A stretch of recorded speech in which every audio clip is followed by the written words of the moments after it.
Terima kasih Bapak, kami bersyukur buat hari ini Tuhan masih izinkan kami berjumpa di Mezbah Doa, supaya kami boleh semakin mengerti rencana dan kehendak Tuhan di hidup kami. Bahkan kami terus memuji menyembah Tuhan apapun yang terjadi hari-hari ini. Biarlah Tuhan senantiasa yang dipuji dipermuliakan dalam hidup kami. Bahwa kami mengerti semakin dalam lagi ya Bapak akan arti dari kebenaran-Mu, supaya kami boleh menghidupi kehendak Tuhan dalam hidup kami dan kami semakin berkenan di hadapan Tuhan.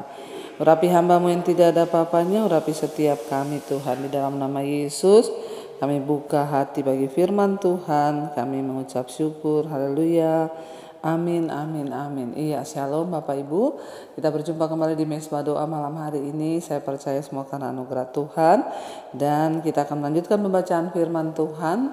Namun seperti biasa saya akan bacakan kesaksian saudara. Sekali lagi saya ingatkan, tidak usah takut berlebihan dengan berita-berita hari-hari ini yang terdengar, tapi biarlah kita semakin meneguhkan iman kita. Memang Alkitab berkata di akhir zaman kita akan mendengar banyak hal-hal yang menggetarkan ya, tetapi semua kita kembalikan kepada Tuhan. Ingat, hidup mati kita ada di tangan Tuhan. Ya, sekarang lagi marak beredar berita tentang nyamuk ya, tapi kita percaya sekali lagi hidup mati di tangan Tuhan ya. Baik, saya akan bacakan kesaksian yang sudah masuk terlebih dahulu ya, dan kita akan dengarkan kesaksian yang sudah masuk. Shalom, selamat malam Ibu Debbie, saya mau bersaksi ya lewat Mezbah Doa. Berapa waktu yang lalu anak saya itu ikut daftar ya CPNS ya, calon pegawai negeri ya, di kantor kejaksaan. Seleksi administrasi anak saya lolos dan masuk ke tahap tes ya. Berikutnya SKED. Sejak daftar sampai pengumuman tes SKED saya selalu berdoa, bahkan berpuasa. Saya berdoa, Tuhan kalau Engkau berkehendak dan merestui anak saya lulus sehingga dia bisa bekerja di kejaksaan, saya yakin dan percaya bahwa ya memang itu kehendak Tuhan. Tapi kalau tidak, ya saya percaya ya semua Tuhan yang pegang kendali. Saya yakin dan saya percaya bersama Engkau anak saya pasti lulus, dan saya juga bernasar apabila anak saya lulus atau tidak lulus pun saya akan tetap bersaksi di Mezbah Doa ya. Wow, luar biasa. Dan ternyata benar Bu ya, anak saya dinyatakan ya tidak lulus ke tahap berikutnya. Saya sudah doa dan puasa, tetapi anak saya tidak lulus. Saya tetap berkata kepada Tuhan, Engkau baik Tuhan, berarti Tuhan Yesus tidak berkehendak ya untuk anak saya bekerja di situ. Dan saya yakin dan percaya bahwa Tuhan telah menyediakan pekerjaan yang lebih tepat, yang terbaik buat anak saya. Dan saya yakin bahwa masa depan anak saya ada di tangan Tuhan. Terima kasih Ibu Debbie sudah membacakan kesaksian saya. Sehat selalu Ibu dan keluarga dan seluruh tim Mezbah Doa. Tuhan Yesus memberkati. Amin saudara ya, luar biasa kesaksian ini. Ya, bapak yang bergumul anaknya masuk CPNS.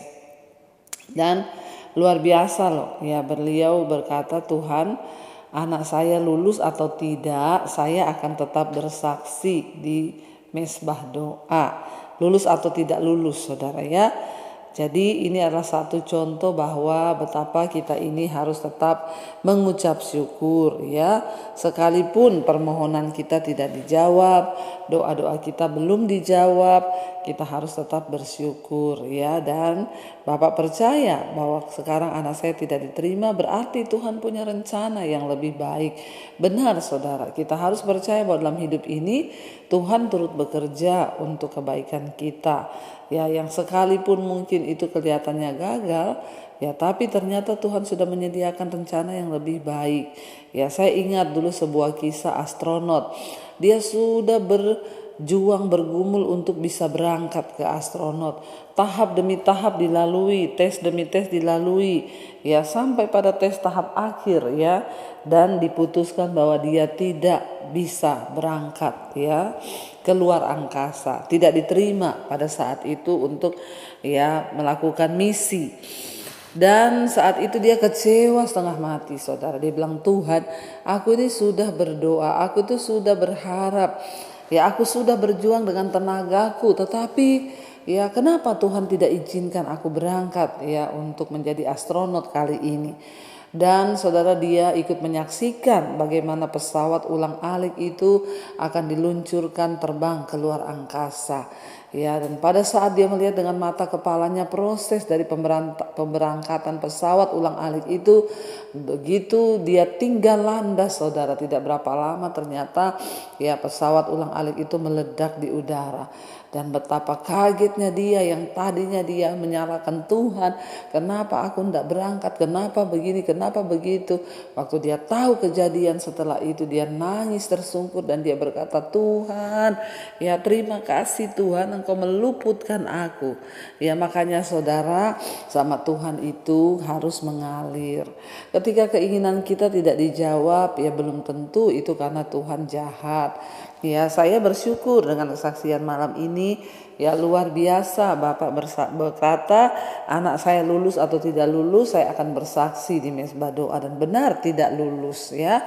Tapi luar biasa iman Bapak, percayalah ada rencana Tuhan yang lebih baik lagi di balik semuanya ini. Terima kasih Pak buat kesaksiannya, Tuhan memberkati ya, dan saya percaya bahwa Tuhan yang akan senantiasa memberikan anak Bapak ya masa depan yang penuh dengan harapan. Kita semua percaya dan yakin bahwa ya Tuhan itu tidak pernah lalai menepati janji bagi orang-orang yang terus berserah kepadanya.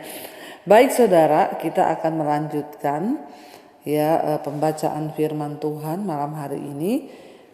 Iya, baik, kita akan melanjutkan pembacaan firman Tuhan, saudara. Kemarin kita sudah selesai dengan 2 Raja-Raja pasal yang kelima. Kita tahu bersama pada akhirnya Naaman disembuhkan dari sakit kusta, dan Elisa tidak mau menerima persembahan dari Naaman, tetapi bujangnya ya, pembantunya Elisa mencoba membohongi ya Naaman dan juga Elisa. Dia pergi untuk meminta uang daripada Naaman. Ya, dia bilang akan dipersembahkan untuk nabi-nabi, dan pada akhirnya saudara kita lihat firman Tuhan berkata, ya Gehasi terkena kutuk. Elisa berkata, karena engkau membohongi ya Tuhan, engkau membohongi, engkau berbohong untuk mendapatkan keuntungan uang, maka ya engkau memang mendapat uang itu, tetapi penyakit kusta Naaman itu akan pindah kepadamu dan keturunanmu, seluruh keluargamu. Dan apa yang terjadi? Seperti yang kita tahu, pada akhirnya Gehasi kena kusta, saudara. Makanya hati-hati ya ketika Gehasi keluar dari depannya, dan dengan demikian dia kena kusta putih seperti salju. Ya, hati-hati, jangan ya kita ini membohongi atau punya hati yang jahat ya hanya karena ingin mendapatkan keuntungan dalam hal apa saja, saudara ya. Kita akan lanjutkan sekarang 2 Raja-Raja pasal yang ke-6, kapak timbul mengapung. Ayat yang pertama, 2 Raja-Raja pasal yang ke-6. Pada suatu hari berkatalah rombongan Nabi kepada Elisa, cobalah lihat, tempat tinggal kami di dekatmu ini adalah terlalu sesak bagi kami. Baiklah kami pergi ke sungai Yordan dan masing-masing mengambil 1 balok dari sana, supaya kami membuat tempat tinggal untuk kami.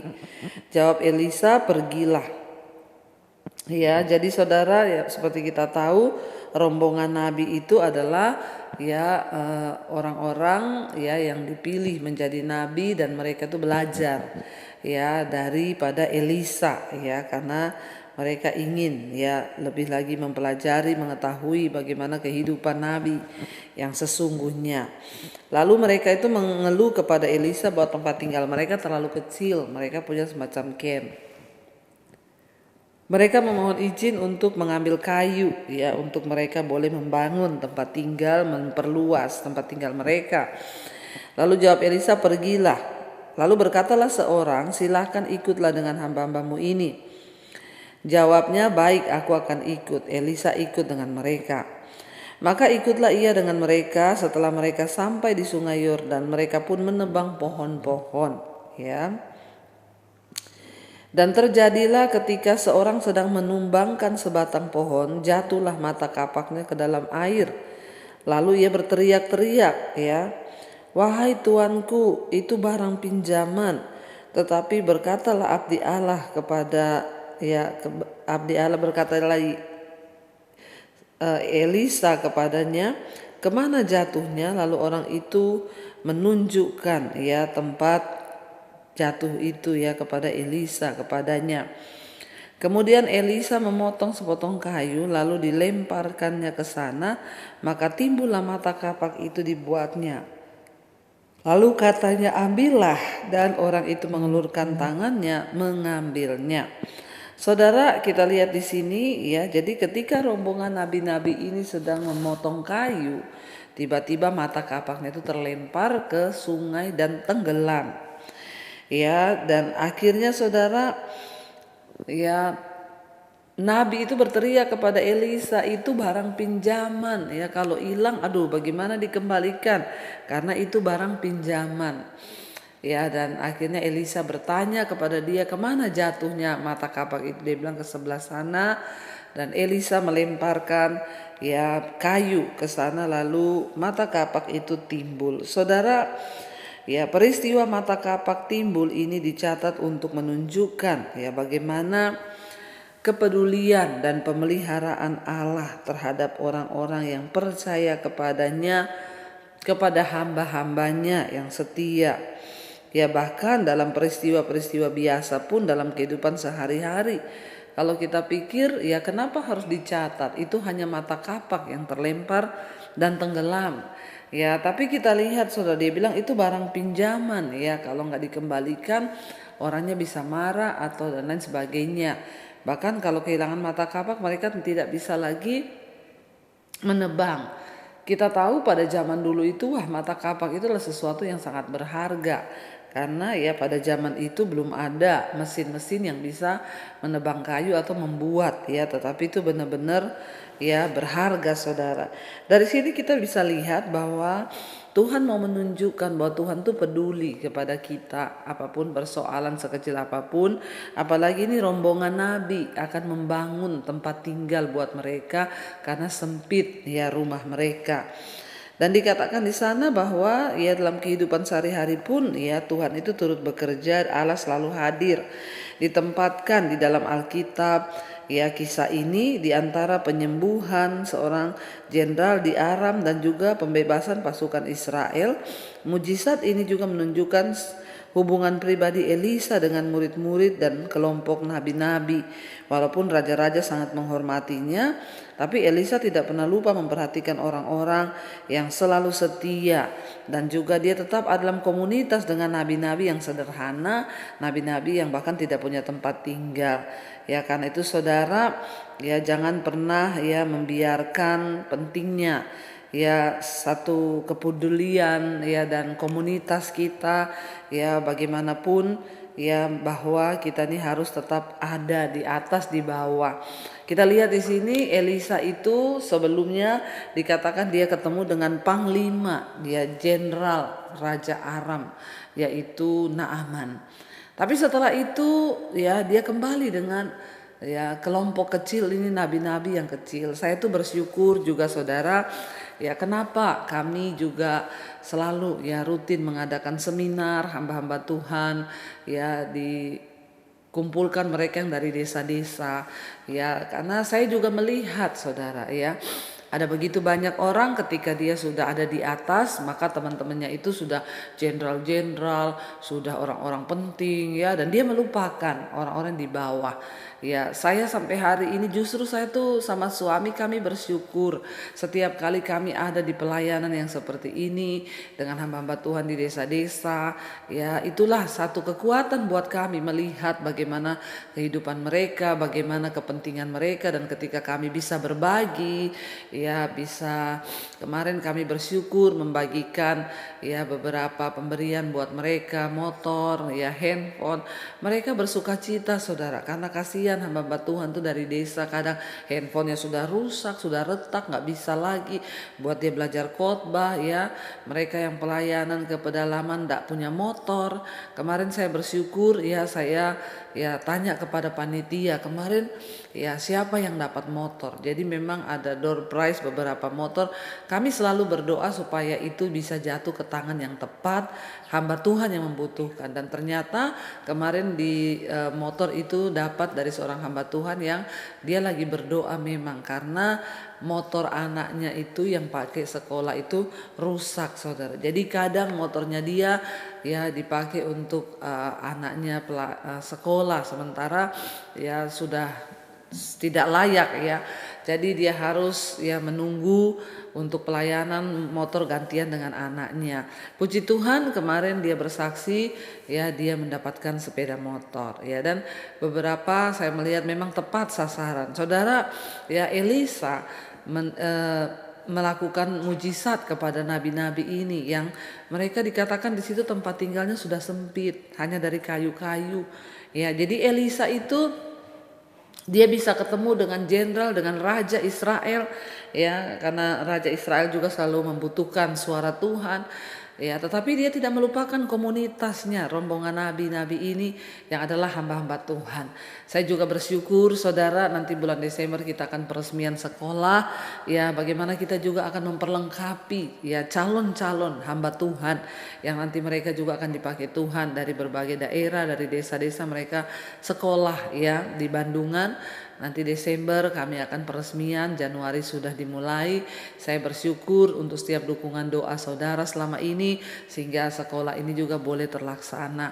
Ya, biarlah saudara kita ini juga menjadi orang-orang yang terus memperhatikan hamba-hamba Tuhan. Ya, bahkan kita mungkin punya pergaulan di atas, kita bisa ketemu jenderal. Ada saat-saat saya ini diundang pelayanan khotbah, ketemu dengan jenderal-jenderal, pejabat-pejabat, tapi saya tetap kembali ya punya komunitas hamba-hamba Tuhan yang sederhana ya, bahkan ya itulah pelayanan yang sangat-sangat menghibur saya, yang saya sangat dan suami nantikan ya. Dan akhirnya dari sini kita bisa melihat saudara satu kisah ya, bagaimana kisah ini ditulis setelah Elisa ketemu dengan seorang jenderal panglima satu kerajaan yang terkenal. Setelah itu dia kembali berjalan bersama dengan teman-temannya, kelompok para nabi-nabi yang sederhana. Saudara jangan pernah lupa ya, ketika ada saatnya saudara ya, kayak seperti kami kemarin selesai pelayanan di Bali ya, kami diberkati. Ada seorang pengusaha dari Makassar ya, dia bilang kalian kan sudah melayani hamba Tuhan di desa, saya beri fasilitas untuk nginap di hotel bintang 5 di Bali ya, semua disediakan ya, kami tidak keluar apapun ya, semua disediakan. Jadi saya melihat Tuhan itu luar biasa, memberikan juga penghiburan bagi kami hamba Tuhan yang kemarin pelayanan di seminar ya, kemarin tidur di hotel yang biasa, sekarang dipindahkan ke hotel bintang 5. Semua karena anugerah. Kalau kita bisa menikmati itu anugerah Tuhan. Ada saatnya kita di bawah Tuhan di atas, tapi jangan pernah lupa yang ada di bawah ya. Karena itu saudara tetaplah rendah hati, tetaplah bersukacita, dan kita melihat akhirnya nabi-nabi itu bisa membangun rumahnya, mereka menebang kayu, membangun rumahnya menjadi lebih layak ya, tidak lagi sempit ya. Biarlah kita juga selalu menjadi kepanjangan tangan Tuhan untuk selalu melihat ke bawah. Mari kita tundukkan kepala, kita berdoa, kita mengucap syukur kepada Tuhan. Terima kasih Bapa, kami bersyukur buat setiap pemeliharaan Tuhan di hidup kami. Kami berdoa mengucap syukur buat semua yang sudah Tuhan beri bagi kami. Malam ini kami belajar bagaimana Elisa dalam pelayanannya setelah berjumpa dengan jenderal, orang-orang di kalangan atas, dia tetap kembali mengingat ya teman-temannya ya, nabi-nabi hamba-hamba Tuhan yang sederhana ya, ketika mereka ingin membangun rumah lebih besar ya untuk tempat mereka tinggal, Tuhan juga menyertai. Terima kasih buat pemeliharaan Tuhan ya bagi kami juga, ajar kami untuk selalu melihat ke bawah, untuk hidup kami boleh menjadi berkat, dampak bagi banyak orang. Terima kasih Tuhan Yesus, kami menyerahkan seluruh hidup kami ke dalam tangan Tuhan. Tuhan memberkati seluruh anak-anak-Mu, memberkati semua mereka yang setia ikut mesbah doa malam ini. Tuhan yang sakit Engkau sembuh sembuhkan. Mari saudaraku yang sakit, letakkan tanganmu di bagian sakit, perkatakan dalam nama Yesus aku percaya ada kesembuhan. Kami juga berdoa untuk setiap mereka yang terlilit masalah keuangan, hutang piutang. Tuhan turut bekerja mendatangkan kebaikan. Tidak ada perkara yang mustahil bagi Tuhan. Lepaskan setiap Tuhan beban ini. Berkati yang ingin menjual aset, kami tahu Tuhan turut bekerja. Yang terikat Tuhan lepaskan.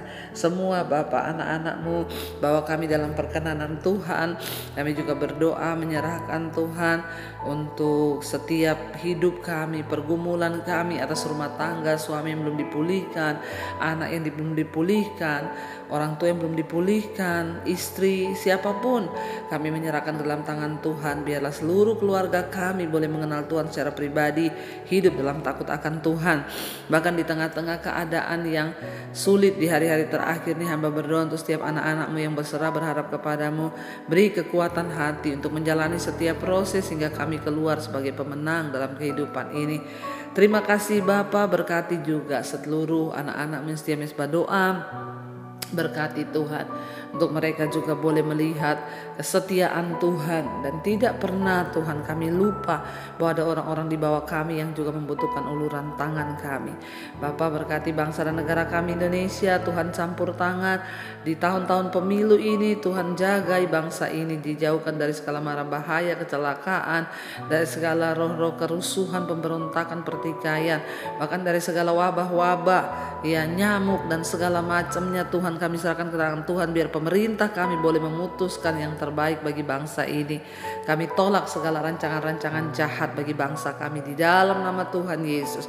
Berkati juga semua bangsa-bangsa di seluruh benua Asia, Afrika, Amerika, Eropa, Australia. Biarlah semuanya Tuhan boleh bertobat kembali kepada Tuhan, meninggalkan dosa dan sungguh-sungguh berserah hanya kepada Engkau saja Tuhan Yesus. Terima kasih Bapa. Kami membuka hati dan tangan kami. Kami percaya seluruh pergumulan hidup kami Tuhan yang pegang kendali, dan Tuhan sanggup menjadi jawaban. Karena itu saudara, terimalah kiranya berkat, rahmat, anugerah dari Allah Bapa, cinta kasih Tuhan Yesus Kristus, penyertaan Allah Roh Kudus melimpah atas hidup kita mulai hari ini bahkan sampai kali yang kedua. Tuhan Yesus datang menjemput kita dan nama kita tercatat dalam kitab kehidupan. Dalam nama Tuhan Yesus yang percaya diberkati Tuhan, katakan bersama amin, amin, amin. Tuhan Yesus memberkati. Shalom dan Immanuel saudara.